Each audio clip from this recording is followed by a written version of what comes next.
देर हो गई तुलसी। 4-6 जानवर सरहद की तरफ चले गए थे, वापस लेकर आ। थोड़ी देर आराम कर ले, बहुत थक गया होगा। एक शर्त पर। क्या?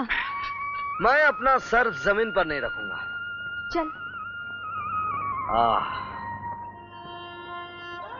देख क्या रहा है? आंखें बंद कर और सो जा। आंखें बंद नहीं होती। क्यों? इधर से धूप जो पड़ रही है आंखों में। अच्छा, ले अब चिलमन कर दी, सो जा। एक बात पूछूं तुमसे? ये बाल तू कब तक खुले रखेगी? जब तक तू इन्हें अपने हाथों से नहीं बांधेगा। अब तुझे ज्यादा दिन इंतजार करना नहीं पड़ेगा। 2-4 दिन में मैं तेरे मामू से बात कर लूंगा। अब तो सो जा। तेरे जानू पे सर रख कर सो जाए, वो तो या बच्चा होगा या फरिश्ता। कोई मर्द का बच्चा सो नहीं सकता।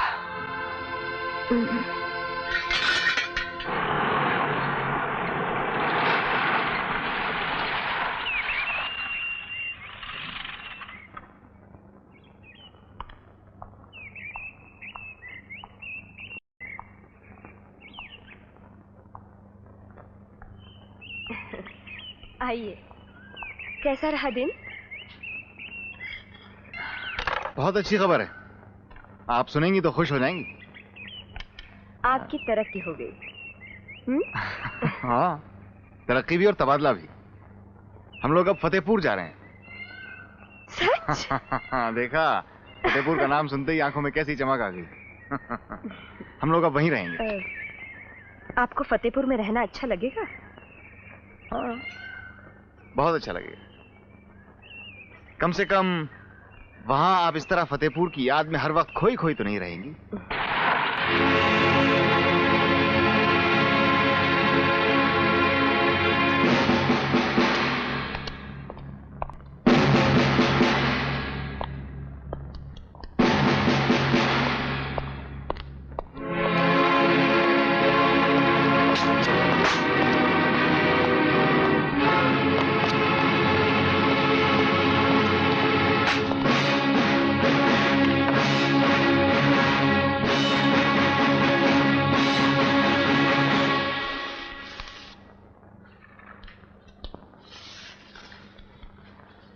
ये जो लड़की अभी बाहर गई है, ये रंजीते की औरत है ना? अपने घरवाले का पता पूछने आई थी हुकुम। वो यही समझती है कि रंजीता अब तक जेल में। आपने उसे बताया तो नहीं कि रंजीता जेल से भागकर बागी हो गया है? नहीं हुकुम, मैं क्यों बताऊंगा? ना तो मुझे उस जंगली जानवर से हमदर्दी है और ना उसके घरवालों से। आप उसे जंगली जानवर कहते हैं? लेकिन हमने तो सुना है कि वो बहुत पढ़ा लिखा और सुलझा हुआ इंसान है। मगर बड़ा सर फिरा है हुकुम। एक बार तो उसने बड़े ठाकुर पर हाथ उठा दिया था, जबकि उसकी सुमित्रा जी, मेरा मतलब है जबकि उसकी मेम साहब से इतनी दोस्ती थी। दोस्ती? गलत मत समझिए हुकुम, आप जानिए, कमबख्त दूसरा शब्द जुबान पर आता ही नहीं। मेरा मतलब है दोनों को एक दूसरे का साथ बहुत पसंद था। छुटपन से एक साथ पढ़े, एक साथ खेले, और फिर दोनों को किताबों में बहुत दिलचस्पी थी। आप जानिए, एक ही लाइब्रेरी है फतेहपुर में, और फिर वहां तो मिलना जुलना रहता ही था। गोपी हवलदार जो बागी हो गया था, इसी थाने का था ना? हुकुम। उसकी फाइल लेके आओ।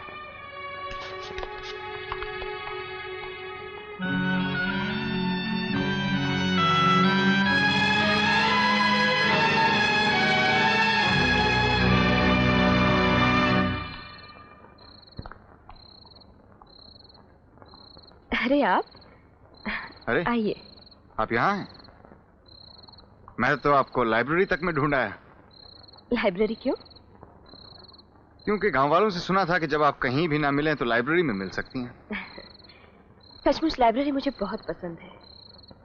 वहां का एकांत, पुरानी किताबों की खुशबू, और उस खुशबू में घुली मिली कुछ पुरानी यादें। पुलिस वाले ही रहेंगे, कभी सीधी बात नहीं करेंगे। क्यों? टेढ़ी बात भी कौन सी की है हमने? आप मेरे सरताज हैं, आप सीधे भी पूछ सकते थे कि रंजीत से अक्सर तुम लाइब्रेरी में मिला करती थी ना? सच कहिए, यही पूछना चाहते थे ना आप? जी हाँ, रंजीत को किताबें पसंद थी और मुझे भी। हम अक्सर वहां मिला करते थे। और उससे मिलना जुलना आपको बहुत पसंद है? था मतलब शादी से पहले? जी बहुत। लेकिन जिंदगी तो जिंदगी है, न जाने किस मोड़ पर आकर हमारे रास्ते अलग अलग हो गए। आपका रास्ता मेरे घर की तरफ मुड़ गया और उसका बर्बादी की तरफ। आजकल जेल में होगा?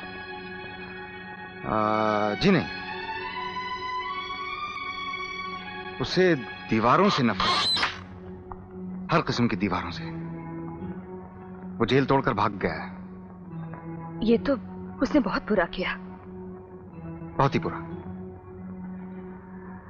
लेकिन पुलिस के लिए कम, अपने आप के लिए ज्यादा।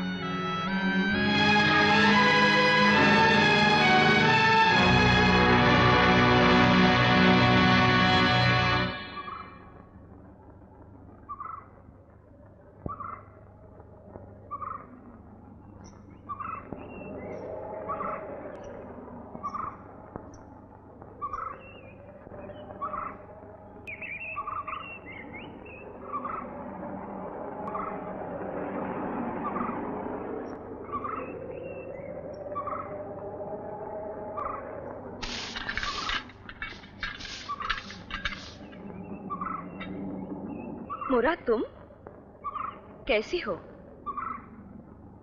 तुम अभी तक पढ़ने आती हो? नहीं, जो एक बार पढ़ लिया हो उतना ही याद रह जाए तो काफी है। तो फिर तुम यहाँ? स्कूल का काम करती हूँ, झाड़ू लगाती हूँ, पानी भरती हूँ, टेम टेम पे घंटी बजाती हूँ। अरे अरे अरे अरे, ऐसे रोती नहीं बेटा। मोरा, ये बच्चा हमारा है, बड़ा प्यारा है। और तुम उसे नंगे फर्श पर छोड़कर चली गई? भूल हो गई। इसका मखमल का गदेला और रेशम का तकिया घर भूल आई हूँ। इतने छोटे से बच्चे को लाई है क्यों? आज इसकी नौकरानी छुट्टी पर है, इसलिए।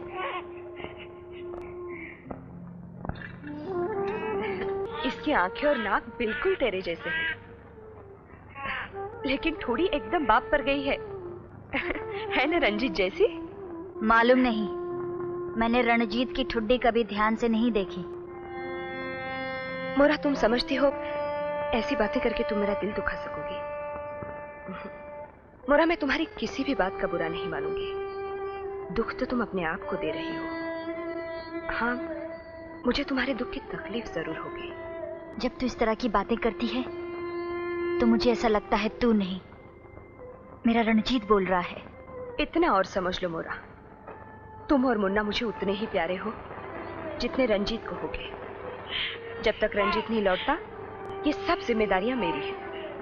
ये स्कूल भी चलाऊंगी और मुन्ने को भी संभालूंगी। ला, मुन्ना मुझे दे दे, भूखा है। ये तो चिल्लाकर अपनी भूख बता देता है, लेकिन जब उसे भूख लगती होगी तो वो... आजा।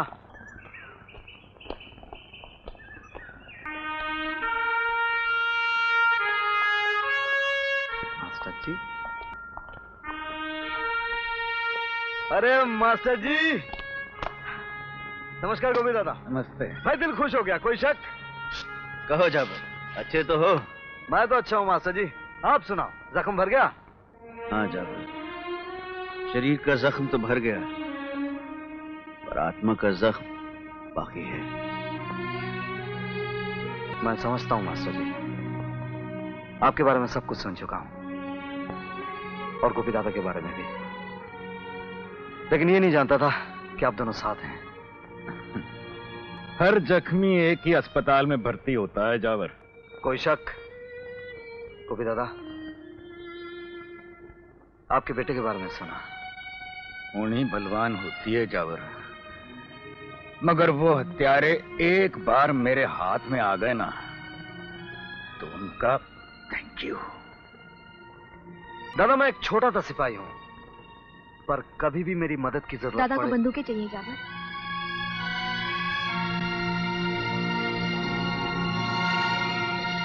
2-4 मेरे पास हैं। मगर जावर, कोई शक? बंदूकों की कीमत चुकाने के लिए हमारे पास कुछ नहीं है। अरे इससे अच्छा तो गाली दे लेते, मुंह पे जूता मार लेते मास्टर जी। कीमत की बात करते वो भी जावर से। अरे जावर दोस्त है मास्टर जी, सौदागर नहीं। कोई शक?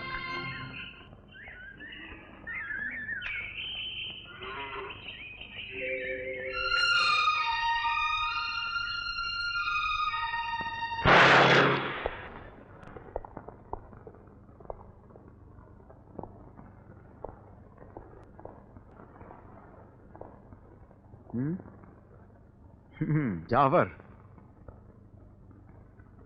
हमें ये जान के बहुत खुशी हुई कि तुम फौजी हो। फौजी जवान जहां अपनी बहादुरी के लिए जाने जाते हैं, वहां उनकी सच्चाई और ईमानदारी पर भी शक नहीं किया जा सकता। कोई शक? तो इतना बता दो कि कल तुम्हारे पास मेहमान कौन आया था? कल? कल तो मैं बिल्कुल अकेला था। अकेला आदमी 4-4 कदमों के निशान बना सकता है? ये तो हम पहली बार सुन रहे हैं। बंदूकें कितनी हैं तुम्हारे पास? सिर्फ एक। कल तक कितनी थी?